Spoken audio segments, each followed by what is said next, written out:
I'm Cash, and welcome back to Cash Talks Football, where today we're breaking down the Carabao Cup goals between Tottenham and Manchester United. Lots of things to discuss, some of the worst defending that I've seen in quite some time, and I cover all the Premier League games, and they're awful. But we're going to go on. Right, so defending a set piece here straight away. And I want you to notice a little thing, that we've got all of these Man United players on the line here for some reason. Basically everybody, even these guys here. There's no sort of little wall or anything, right? The other problem you have is when you have this many players up front, what you want to do is split the difference. So when you have two pockets of players, you'll sit a player in between them there. Technically, then what he's really doing, he's marking these two and these two all at the same time, just for one player being able to stand in that zone there, okay? It's super effective. You do it all the time. When there's two players and you don't have the bodies, you stand in between them and you go, okay, we're going to get that. Not only do you have two players, you have two sets of two players, which you can do that. So you can move one player up and then you can control all this area here by just having a player there standing. Now, here's the key. He's standing. He's not trying to react to the next phase of play, micro phase of play.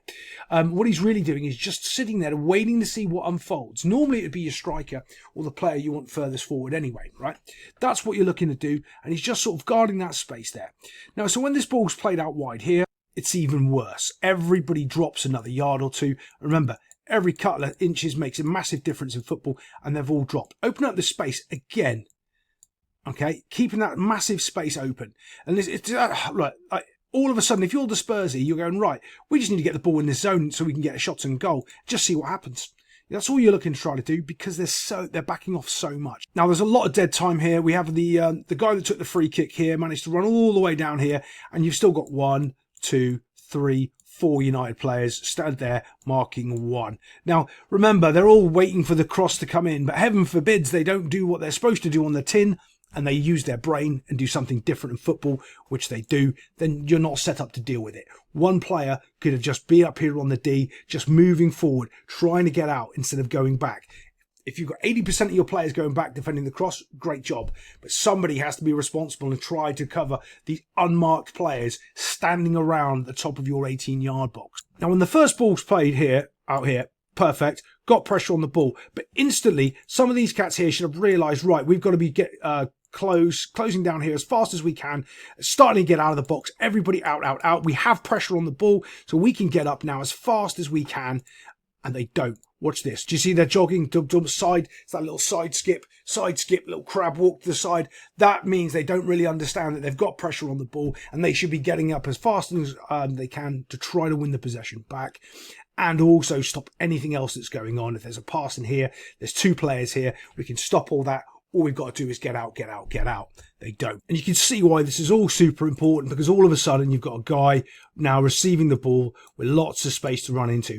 Now, it doesn't necessarily mean he takes a shot, but as he runs into this space, everyone now has to panic and do something, and all these little runs in behind, not this lot here, because they're already offside, but now you're opening up to any little dink over the top, because you're out of the phase of play. So that, and I don't mean phase as in, attacking and defending. I mean as in like a shift. So the phase is almost like sound wave. You're pushing out, you're going back, or like the sea waves, and they're completely out of phase with the way that it's going. They should be pressuring, and they're not. This guy was pressuring, they're not getting out. So now they're not sure what to do. So as he's lining up to take his shot, you can still see everyone is now still positioned on this 18-yard line for some known reason, trying to block it, maybe put a wall. And he does get his shot off. Now, when the shot goes off, it's not bad. The keeper does a decent save. Well, the keeper can't really see it, actually. It's kind of a weird shot because of this crowd of players. The keeper does see it late. He does stop it. Decent save. But now he's made his first save. That's all he can do. Make his first save and get back up and see what happens next. That's his job, right? So when the shot comes, here's the difference. You know, all those players that weren't paying attention and didn't pressure the ball and see that in the first place. Now they're all not paying attention, but knowing that there's a shot coming in on goal, and they're going to look. There's the run up, bump onside, and he's already reacting. Nobody else is actually from United paying any attention to reacting to the second ball. So as the keeper saves it, look how much distance he's already made up on these United defenders. They're all hoping he's offside, hoping that they're going to be saved by that instead of just doing the job. And a lot of their goals that they've conceded is because they don't do their job. they're just doing offside-y rub. I'll show you that in a minute. You know, just play the game and you'll be successful. They're not playing the game. They're not winning the second ball. No even thinking that the keeper's going to save it. No reaction. No sort of cognitive awareness that when someone shoots, you follow it in as a defender to get rid of it, just like the strikers follow it in to try and score a goal. It's the same thing. Basics. They're not doing it. By the time the keeper's up and he's taking his shot, the keeper can't come out. He can't squeeze it any closer. And it's a really good finish. I'll be fair, Dom Solanke's a really good finish right inside the post, hits the post and goes in. But still, there isn't any United player reacting quick enough. These two are still holding hands in the middle, dancing. I don't know what they're doing. It's just not good enough. So when the ball goes in the back of the net, look at them, got their arms up, hoping it's offside, some other thing, but there's no VAR in the Carabao Cup. You've got to play honestly and be better, and they're not. Let's get on to the next goal. There's some questions here on the build-up play from the United defenders. I want to show you here is these two. They get taken out of the play by a simple pass because they don't actually know how to defend two defenders against one player. They just don't, because their shape is too flat. One needs to be a little dropped off, trying to help already start covering in that space. Yes, you also want to play that line, but you can't because the ball is in a dangerous position. So you actually have to step back 2 yards, make the line come back 2 yards. You don't try to hold it on side here. You're trying to take that space away because this is the side the ball is on. I mean, yeah. But also you can see that there's actually no midfielder really tracking this run. He's making a great run in there, and this is a lazy run. And we'll show you that as we move forward. So can you see this, right? They're trying to play this whizzy line here. Don't know why. But these two players are basically stood in each other's way.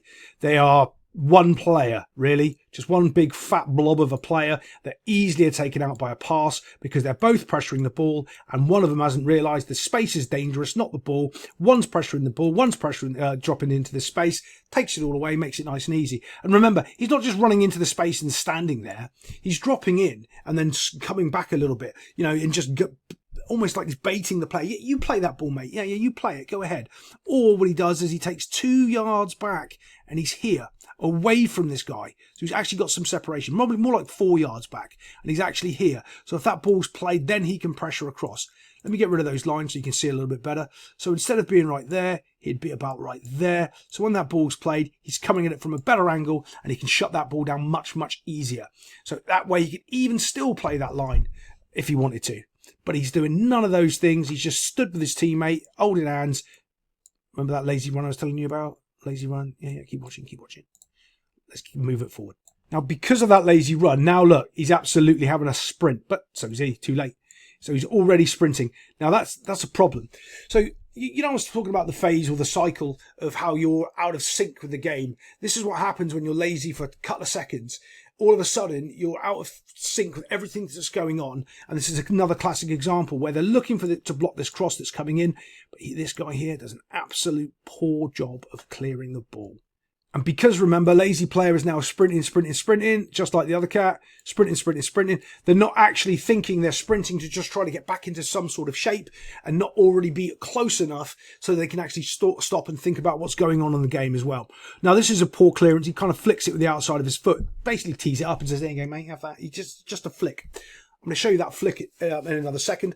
And a lot of that is because his body shape is wrong and he can't use his right foot. All he has to do is turn with it with his right foot and smash it away, and it's no problem whatsoever.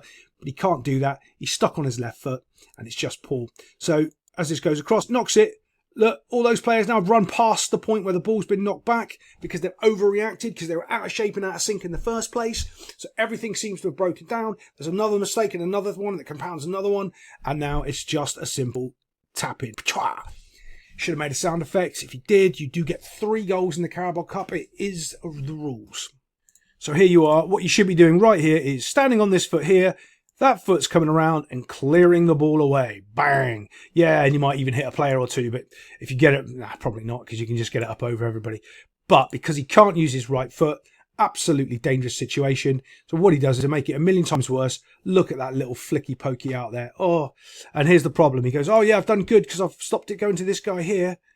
Yeah. And all you've done is drop the ball right anywhere near the penalty spot for any player running in just to smash it in the goal. That's terrible defending at any level.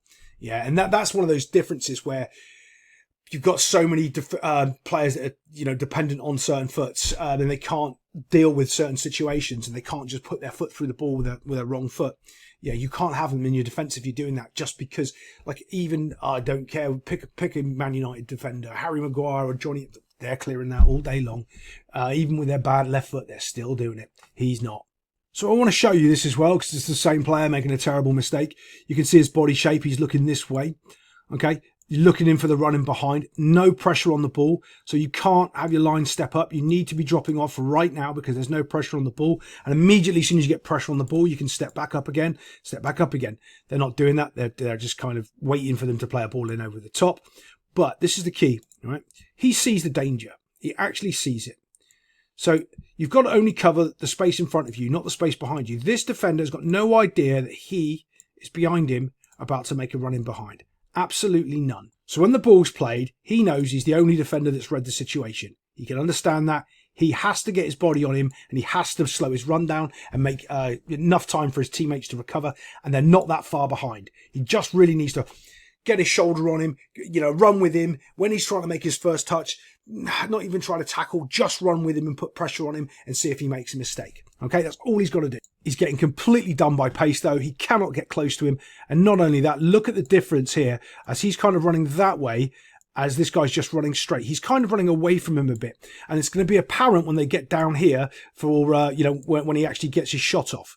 And this is the key moment. This right here is the key moment when he does get close enough. This is a decision here. The ball's kind of bouncing and he needs to do something. And he just runs past him. Yeah. Runs past him. Not close enough to the ball. Doesn't try to tackle the ball. He doesn't try to do anything. He just runs past him. Well, guess what happens when you run past good players and your body shape is wrong? Why is his body shape wrong? All his weight is on this foot here. He's facing that way over there. So he's just going to get inside him and smash it into the goal. Yeah. And guess what he does? There he is, setting himself, turning. Easy, straight past him. It's like it wasn't even there. There was no challenge, nothing at all. Simple. And he just smashes it into the net box. Didn't make sound effects, didn't get extra points. So there's a problem here, and this keeper sets himself right up. So he's right-footed. So that means he wants to play the ball that side. Now I'm going to show you from the other angle in a minute because there's something that everybody misses. He was actually pointing to this guy to play the ball over into this direction here. Okay, behind this guy here. I'm going to show you that in a second. But as soon as that ball comes in, this keeper's done for.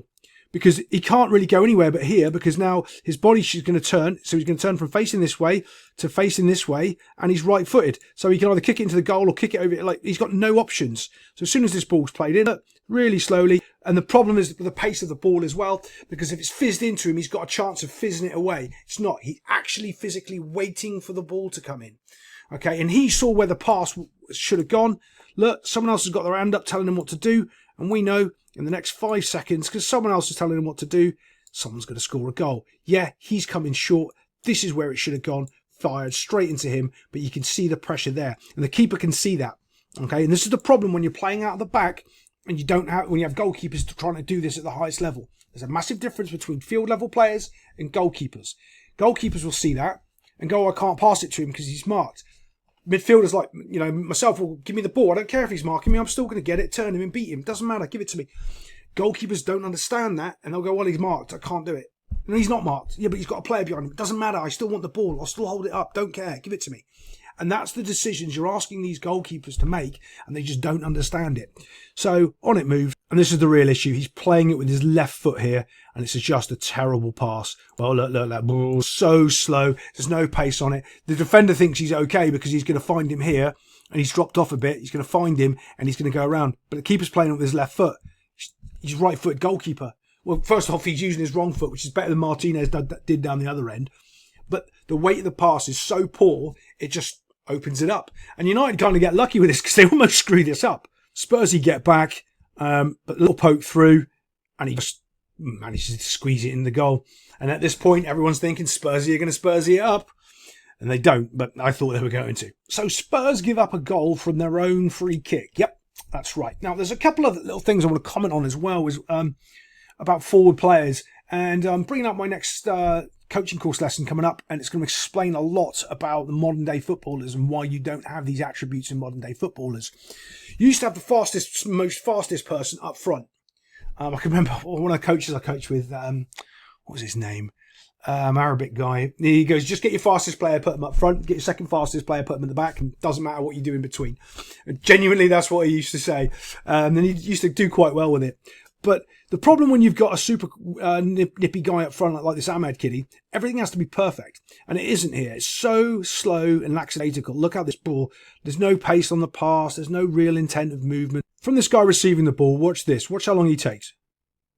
Another touch, turns, and then he basically tees it up for the striker because there's not enough weight on that ball to get through to the goalkeeper. And he stitches his goalkeeper right up. What we'd call that back in the day as a hospital ball. You don't hear that phrase much anymore. But basically, you're putting your teammate in hospital because both people are going to have to collide together to win the tackle because you didn't pass the ball properly. He didn't pass the ball properly. Now he puts his his goalkeeper in trouble. And everyone's going to blame the goalkeeper because they don't know anything about football. It's completely and utterly on that defender and not passing the ball properly and actually getting the right weight of pass to him in the first place.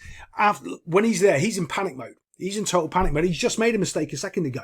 So the last thing you want to do is make a bad pass to your goalkeeper and put him under pressure again. He doesn't need that. You need to make sure if you're getting the ball to him, it's at pace, clear and concise, so you're not putting him in any danger. They just don't bother with that. Nah, it's all right. Now here is a problem for the keeper because he is waiting for the ball. If he had a bit of nous about him, he would just run up and welly this ball away down the other end of the field. The problem is, he probably might not play the next game because it depends on what the manager wants him to do, passing it out of the back. So he's got all of these thoughts running through his head. He needs to take a touch and pass the ball because that's what the manager wants. He's under danger. He's just made a mistake. And all of that is going on in his head in a couple of milliseconds. He just wants to put his foot through it, reset, and take the danger off and the pressure off. He doesn't do that at all. He just sits there waiting. Watch this. Waiting. And maybe, again, because he's a goalkeeper, he doesn't understand the weight of the pass is too slow and he thinks he's got more time because he normally does from someone passing it that distance. So you've got all of these problems that shouldn't have been there from the simple pass that this guy didn't go through. And then the goalkeeper going, well, I've got to pass it out the back, but I can't. And everything starts to break down in his mind. Under pressure. As soon as he takes that touch, though, he's trying to whiz it over to here, but he's just too slow doing it because he's a goalkeeper. And all of a sudden, sliding in and they get themselves another goal. Yeah. Everyone who played with the keeper, it's all on the defender and the weight of the pass. Man United's goalkeeper here from the corner is shocking. Ball comes in and just goes straight in. Yeah. I'm going to show you from the other angle. They can say, oh, he's got fouled. There's no VAR, mate. There isn't this little touchy-feely league that you play in the Premier League. This is real football. You've actually got to be a strong man and actually be a strong goalkeeper and catch the ball or punch it away. Doesn't matter if the other guy's pushing you and shoving you. This is football. Well, you're used to playing like with the kiddies where anyone touches you and the VAR man tells everybody off.